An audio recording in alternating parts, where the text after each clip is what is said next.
This video is brought to you by catbeast.com. Design your own custom snapbacks and hats.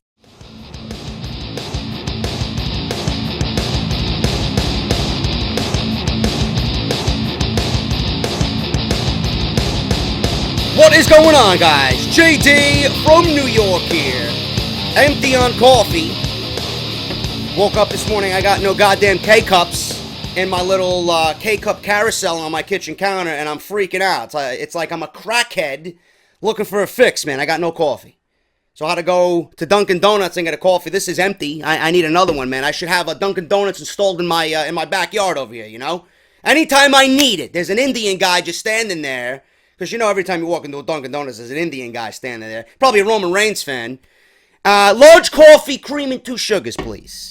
You know, I need it. I need it throughout my day, man. I feel like coffee is not even working on me, man. I'm immune to coffee, you know?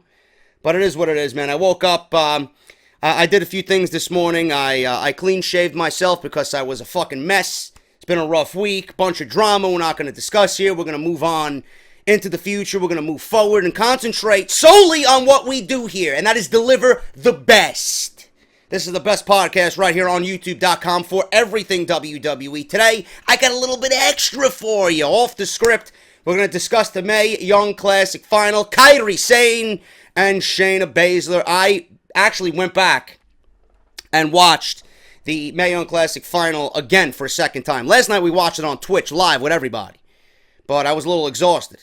You know, when you have a live stream on Twitch and you're on there sitting here for 3 hours, and you have a beautiful, delicious banana bread beer that's about 5.3% alcohol, and then you upgrade to a beer almost 2.5 times the alcohol content in the first one, you become a little sleepy, bro. And if I know anything from me being a beer connoisseur, the stronger the beer, you gotta limit yourself, though. The stronger the beer, the sleepier you get. I was a little tired by the end of that live stream. I apologize to those who might have said I lost a little bit of energy from the beginning of the live stream, but we were having a good time, man. We were listening to Korn. We were listening to Stained. We were listening to some Rage Against the Machine, kind of throwback stream to the music that we used to listen to back in high school, man. It's pretty cool. But I got a little sleepy. I really didn't take notes. I seen things that I noticed immediately mentally. But this morning when I woke up and I had my coffee, I went back to the network and I actually took a full, extensive sheet of notes here. So we're going to discuss everything the Mae Young Classic was on Tuesday night. But I want to thank everybody for showing up to the live stream last night, man. Please make sure you guys go follow me on Twitch. Twitch.tv/JD from New York. It's spelt out. It's not abbreviated. It's JD from New York. My brand new Twitch channel. Live reactions, video game gameplay, Call of Duty, Destiny, WWE 2K18 coming up in about a month. You guys are going to see it all on there, so make sure you guys follow. And if I'm worthy of a subscribe, please do so, man. Follow me on Twitter at JDFROMNY206. Hit that subscribe button here on the channel, on YouTube down below. Make sure that bell is turned on for all notifications. If you guys want to support, man, I want to thank everybody from my Patreon family. We are 425 patrons deep. You guys are absolutely, and I don't want to get demonetized here, but you guys are absolutely fucking beast. Thank you guys so much, man. I had to do the unfortunate thing of benching a few Patreons, even though they were supporting me monthly on Patreon. One thing I mentioned in my Discord chat this morning, and I posted a lengthy statement on Patreon this morning. If you guys are supporting me on Patreon, and then you go behind my back and laugh with those other parties as I am being mocked, I don't consider that a good time. You know, if you are a fan of what I do here, you should not be laughing at my expense when my brand and my personality and my show and my channel is being mocked. You should not be laughing when my cats, who are completely innocent and gorgeous, are being mocked.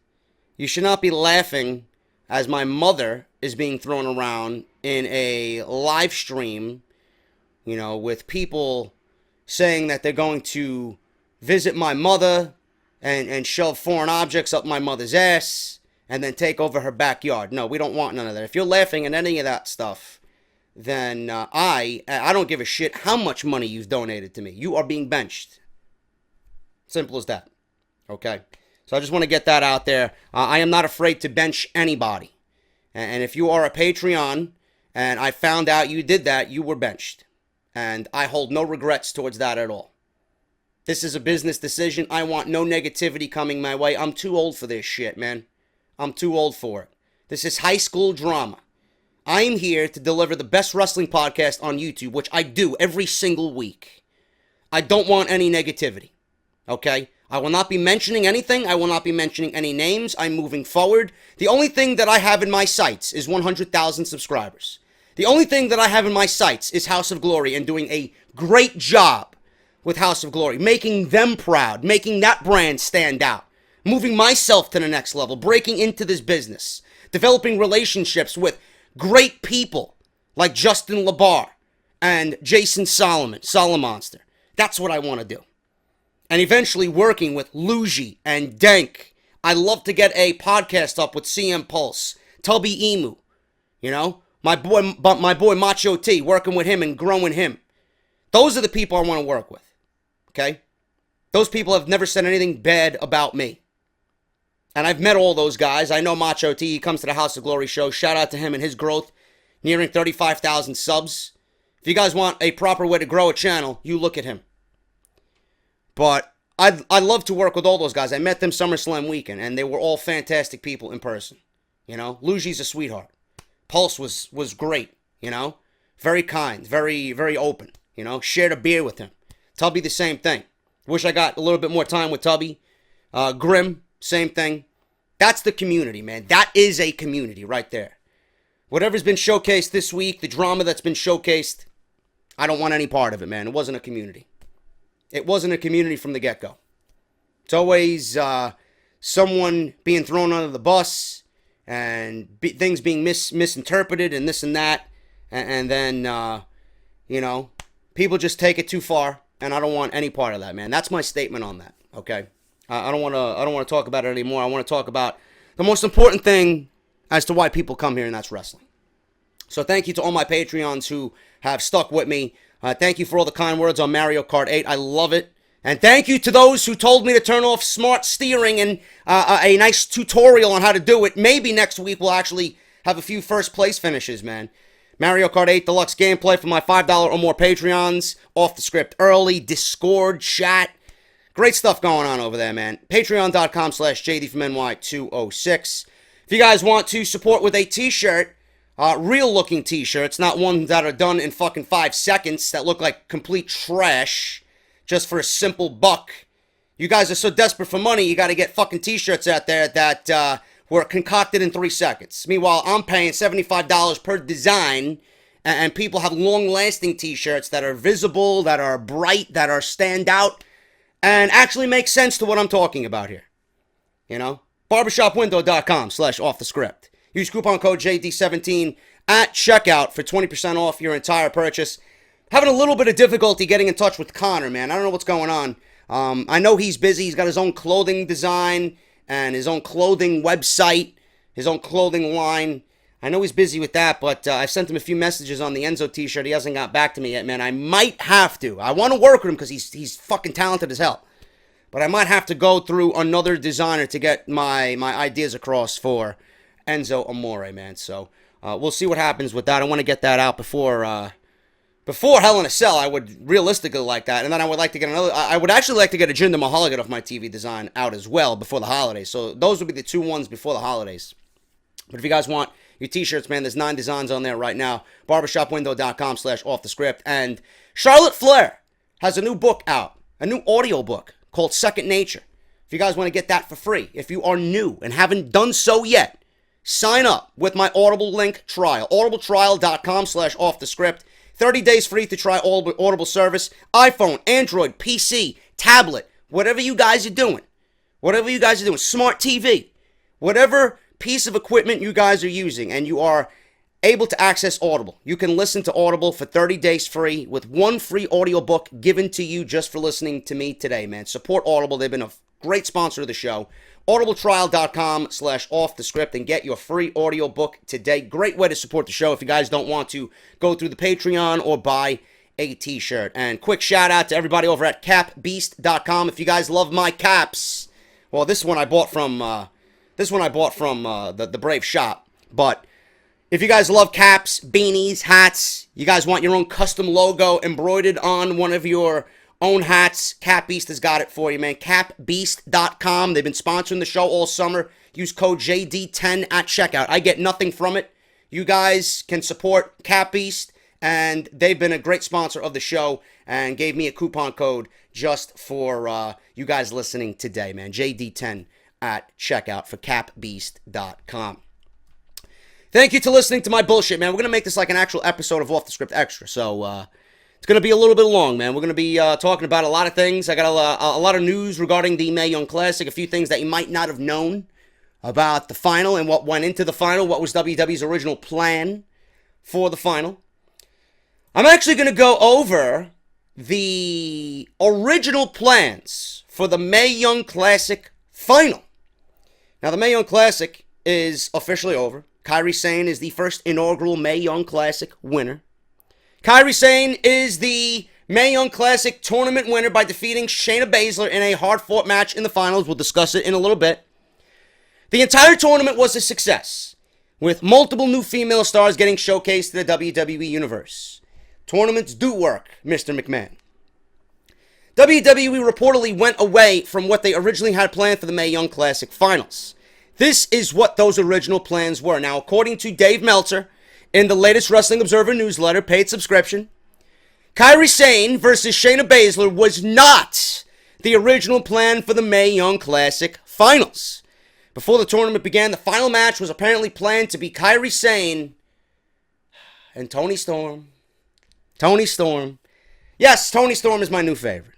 There you go. I would have loved to see that final. In fact, I even said it in my semi-final and quarterfinal reviews. Kairi Sane and Toni Storm was the second best match in this tournament. That, to me, if Shayna Baszler wasn't in this tournament, if they didn't push the initiative of the four horsewomen, that would have been the final if I was booking the tournament. Kairi Sane, we all love her. Toni Storm, I'm going to go on a limb here. You may agree with me. You may not agree with me. I think she's a female version of Shawn Michaels, to be honest with you. Clearly not the technical wrestler that Shawn Michaels is, but, charisma, enthusiasm, the outfits, the rocker. I think Kairi Sane is very reminiscent of Shawn Michaels. Toni Storm, rather. I think Toni Storm is very reminiscent of Shawn Michaels. Now, this didn't happen, obviously. It happened in the semifinals. Instead, Sane versus Storm was switched to a semifinal match after WWE made the decision to go with Baszler and the Four Horsewomen angle as a theme for the tournament. Now, this also tells us that WWE is very high on Toni Storm. Should be interesting to see what happens with her over the next couple of months. It was announced by Triple H after the match that Sane would be getting an NXT women's title shot at the next TakeOver event. Now, the rumors on that is that it's going to be at Houston. It's going to be a multi-woman match, according to the rumors, and we don't know who's going to be participating in this yet. I could see Ember Moon. I could see Ruby Riott. I could see maybe a few of the other women that were showcased in the Mae Young Classic, just to give them another outlet to get over. So we will find out about who Kairi Sane is going to be fighting in the TakeOver in Houston for the Women's Championship of NXT. We're going to find that out soon. The next set of tapings have not happened yet. We will have a better idea of what's going on with the next set of tapings, which were delayed because of Hurricane Harvey. That's supposed to be happening sometime this week, before next Wednesday. So that is the latest on what the finals should have been. At the end of this video, I'm going to go over the 16 names that I hope WWE features on their programming. Some are signed, some are not. But these are the 16 names that stood out to me in the tournament. We're going to go over that towards the end of this video. Now, we have news here on WWE and more original plans for the Mae Young Classic final. Now, with the finals being Sane and Shayna Baszler, it's being reported that WWE officials wanted Baszler to win the Mae Young Classic finals, and were booking the entire tournament with that finish in mind. So before they even came to Tuesday night, they had it in their minds that they wanted Shayna Baszler to win. And that's how they wanted to go, being that they planted a ton of seeds with this 4 horsewoman match. So obviously, the reason why Kairi Sane won is because she's under contract with WWE. She is a WWE employee. Shayna Baszler is not. So this is a similar situation to what we've seen in the Cruiserweight Classic. Everybody was calling for Kota Ibushi to win the Cruiserweight Classic, which he would have been my choice, because just like Kairi Sane here, you know, she delivered the best matches in this tournament, but she was under contract. Kota Ibushi delivered the best matches in the Cruiserweight Classic, but he was not under contract. So Shayna Baszler and Kota Ibushi one and the same. Not under contract. WWE officials wanted Ibushi to win it. WWE officials wanted Baszler to win it. Similar theme with both competitors. They were not under contract with WWE. So that's that. It was reported shortly after Sane's victory on Tuesday night that she'll be competing for the NXT Women's Championship now that she's won the tournament. A lot of people were under the impression that the winner of this match would be the new NXT Women's Champion. I'm glad WWE did not go that route. I would much rather see it competed for at TakeOver, because that crowd is going to be all over that. Baszler would have had the same push if she had a deal in place. There's also been a lot of attention on the company building to a 4 horsewomen showdown in the near future between MMA and WWE's 2 female stables at Survivor Series. However, Vince McMahon has also squashed all teasing for that dream match to happen, simply because we got Shayna Baszler and Ronda Rousey not under WWE contracts. Rousey is training to be a wrestler. Shayna Baszler has 2 years in the business, and they're both not under contract, so they really can't push the initiative with that if, you know, the entire stable of the MMA 4 horsewomen is not under contract with WWE. You know, it's great to see on television. It's great to see Charlotte stare down Ronda. You know, people want to see that. People would love to see this match happen. I'm sure WWE is drooling at the fact at this match possibly happening because of all the publicity that this match will garner, with all the publicity surrounding Survivor Series, which in turn really doesn't get that much, you know, publicity to begin with. It's easily the least favorite from all of the big 4 pay-per-views. It doesn't even stand up to a Rumble or Mania or SummerSlam. So WWE definitely wants to bring all eyes to Survivor Series, and that's a match that would definitely do that. Going forward, WWE officials are hoping to continue negotiations with Baszler and Ronda Rousey to push them on WWE programming, but they can't do it until both are signed on the dotted line. Kairi Sane is expected to be featured on NXT going forward and is more than likely going to win the NXT Women's Championship in a couple of months at Houston's TakeOver. The future is bright for Baszler and Sane, but the reason why Kairi Sane won the Mae Young Classic is because simply she's on the contract and Shayna Baszler is not. So those are some news and rumors coming out of the Mae Young Classic final. Now, like I said, WWE split this finals into 2 shows. They did the Road to the Mae Young Classic final. That was taped at Full Sail with the rest of the tournament. And then we went live on Tuesday night. Now, I did watch the Road to the Mae Young Classic final because I wanted to see this match that everybody was talking about, the 6-women match. It was vastly different than the showcase that we got during the 8 episodes of the Mae Young Classic. The Road to the Mae Young Classic featured Tom Phillips, it featured Beth Phoenix, and it featured Nigel McGuinness on commentary. Very, very good commentary team, man. Tom Phillips, I don't mind him. You know, Tom Phillips to me is a corporate puppet. He looks the part, but I'm not going to take anything away from Tom Phillips. He is a very, very good play-by-play commentator. He has a ton of potential. He has enough room to get better, and I hope that he does take some influence from Mauro Ranallo and starts incorporating that into his play-by-play. I want to see more from Tom Phillips. I want to see legit wrestling names and moves called in the ring, you know. I want to see better storytelling from Tom Phillips. There is room for potential there, and I hope that he takes some away from Mauro Ranallo. Beth Phoenix sounded really good. She actually sounded better than Lita, to be honest with you, in the minimal role that she had on this Mae Young Classic Road to the Finals. Nigel McGuinness, I love him. He's just like Corey Graves. I put him and Corey Graves neck and neck for best color commentator in WWE right now. Nigel McGuinness paints a perfect picture when you are listening to him on NXT. And I love his voice, and I love his presentation. You can learn a lot by listening to Nigel McGuinness, and that was a very, very good pickup for WWE. Other than that, I really didn't care for the match. The one thing I did notice was that Jazzy Gabbert was incredibly over, and if WWE doesn't sign her, they're making a huge mistake. For whatever reason, man, people at Full Sail anyway take a liking to Jazzy Gabbert, and I think it's because she has that must-see attraction vibe to her. She's a monster of a woman, you know? She's a beast, and, you know, she's got that dominating size, and she's just got that look that's completely different from everybody else in the tournament. People want to see different. People want to see freaks. Why do you think Braun Strowman is so over? He's legit. He's a monster. He's an attraction. Jazzy Gabbert could be built the same way in the women's division. Though she is a little green, if she works at it, she could be a dominating force in the women's division. And I hope I see that sometime in the future. WWE should definitely sign Jazzy Gabbert just based on the reaction that she got in this tournament.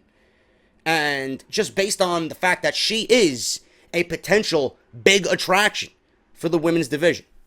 So that was the road to the finals, man. Really nothing of interest in the match. I really didn't care for the match, but the one thing that stood out, like I said, was Jazzy Gabbert being incredibly over during that episode.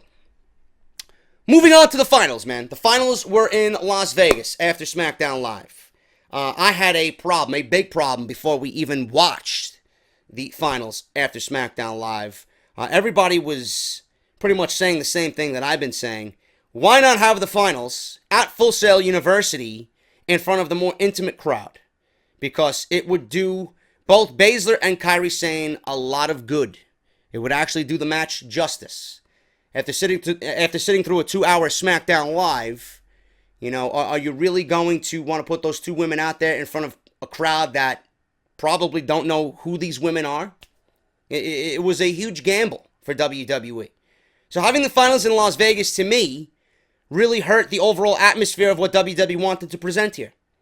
Now, towards the end of the match, I kind of didn't mind it too much. It still bothered me, but I didn't mind it too much because it didn't seem as bad because both Baszler and Kairi Sane had the crowd at one point, you know, eating out of the palm of their hands. People were excited about the potential climax of the match, and the women were telling a fairly exciting story towards the end of that match. So the people, especially in the front row, you know, they got excited about what they seen, and there was a little life in that Las Vegas crowd. But ultimately, I would have had the tournament finals at Full Sail University, just like they did with the Cruiserweight Classic. So it did take away from the overall atmosphere. It did hurt the final match in itself. Now, having the finals in Las Vegas after SmackDown Live did present this finals to be a little bit more on a grander scale. Being in the larger arena with the bigger crowd, you know, with the whole SmackDown set up with the Mae Young Classic colors and the trophy being there, you know, it did present it in a much more bigger atmosphere. But to me, with something like this, if you're doing the entire tournament in front of that intimate atmosphere, the finals should be in front of that intimate atmosphere as well. I would have done the finals on Tuesday live at Full Sail, like I said, because of the intimate atmosphere. But the one thing I take away from that, like I said, is I think it would have been more appreciated by a lot more of the fans there, and I think it would have really played up to the importance of this tournament. You know, the louder the crowd, the better the show. Lillian Garcia was brought back to the ring to announce for this finals. You know, she was a SmackDown Live staple, so she was probably in attendance, as were a lot of the females in the company. So Lillian Garcia was there. She doing the ring announcing made sense.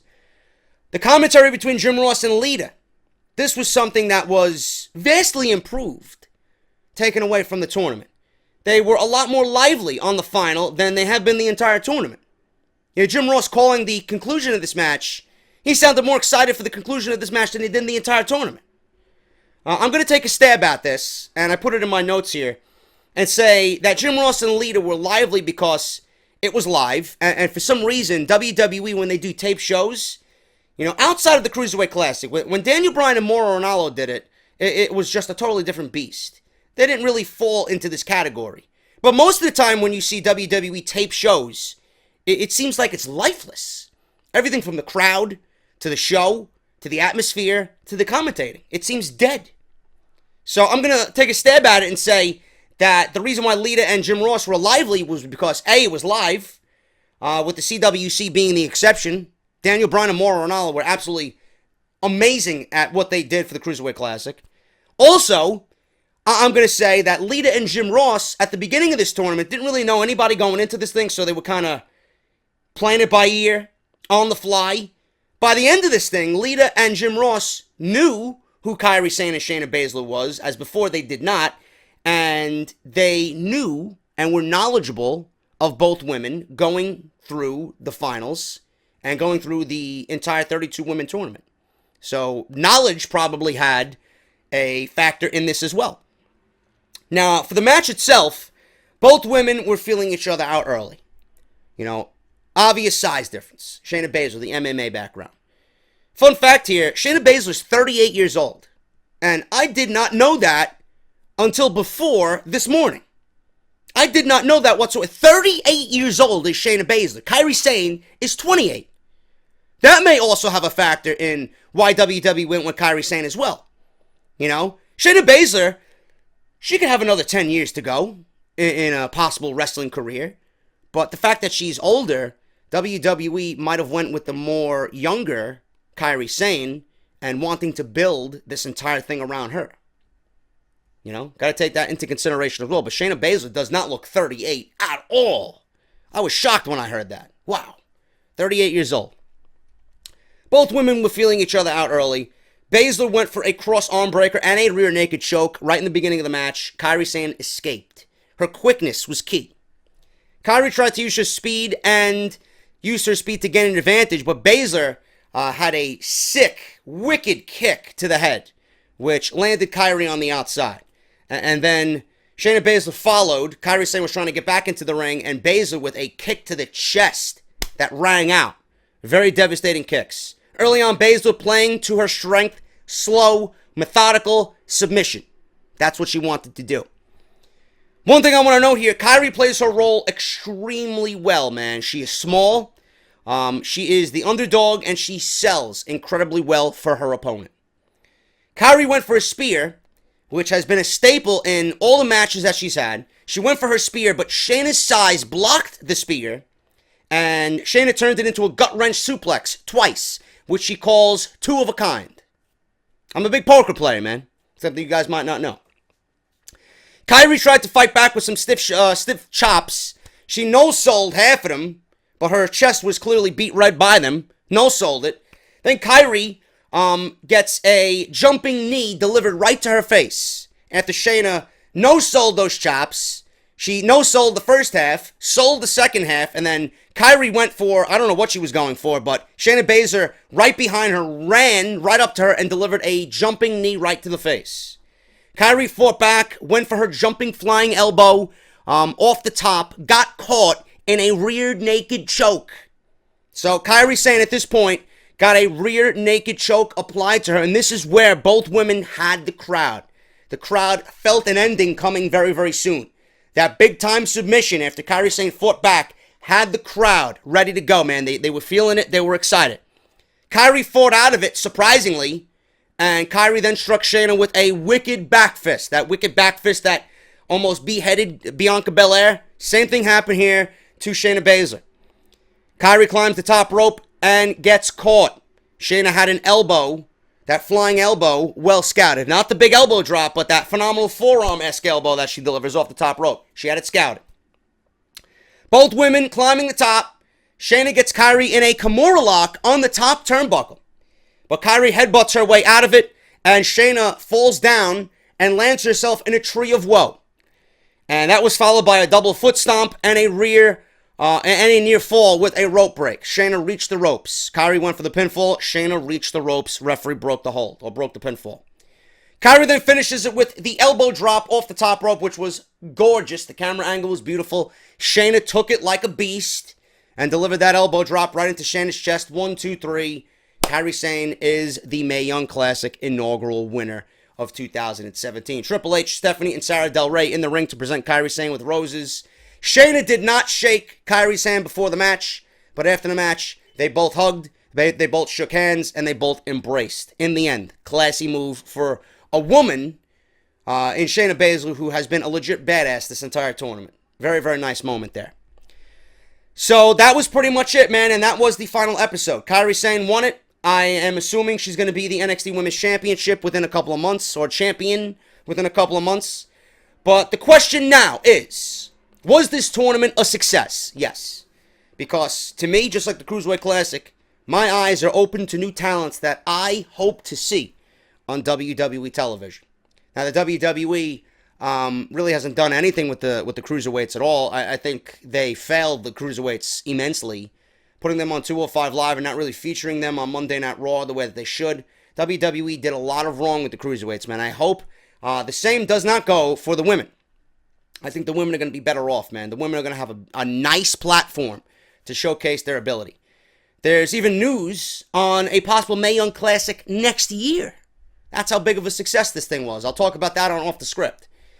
But as far as the women in this tournament that I want to see, out of all 32, these are my top 16 that I want to see on WWE television. Some are signed, some are not. But I hope to see all these names on WWE television, whether they're in NXT, whether they're on Raw or SmackDown. The women's division, spanning all three brands, is going to be replenished, and it's going to be top-notch, man. Women's wrestling is going to be a destination in WWE, and I can't be any more excited, man. These names really, really, really need to be on television. Kairi Sane, obviously. Shayna Baszler. She has grown on me. Didn't really care for her in the beginning of this tournament. She's grown on me. I see a lot of potential in her. She's still green, but I can see Shayna Baszler being a success even at 38 years old. Kaylee Ray. I see a lot of Lita in Kaylee Ray. I like her attitude. I like that she's physical, and I want to see more of her. Hopefully she's on WWE television.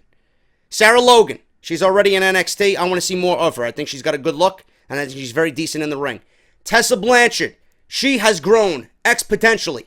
She's grown leaps and bounds from when I last seen her in NXT, and I'm actually going to be calling a match between her and who is she fighting? I don't know who she's fighting at House of Glory. She's going to be at Sonya Strong. She's fighting Sonya Strong, I believe, at House of Glory on September 29th. I'm going to be calling a Tessa Blanchard match. So that's going to be great, man, to see her perform in person. Going to be very exciting for me.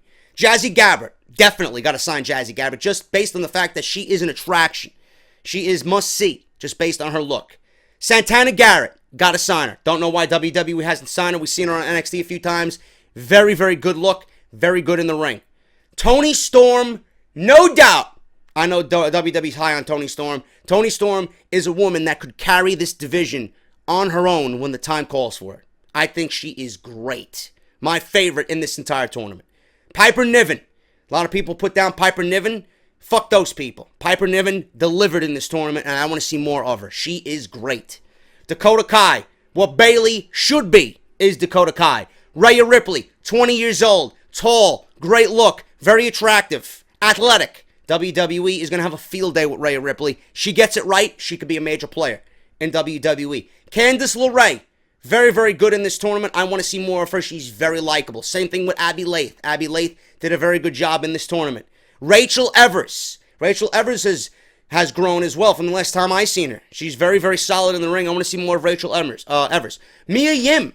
I want to see more of Mia Yim, man. She's not even 30 yet. And I think WWE could really build around Mia Yim, and she could be very successful, man. She could be a role model for the women based on her past. I think Mia Yim has found a home in WWE, and I hope WWE thinks the same.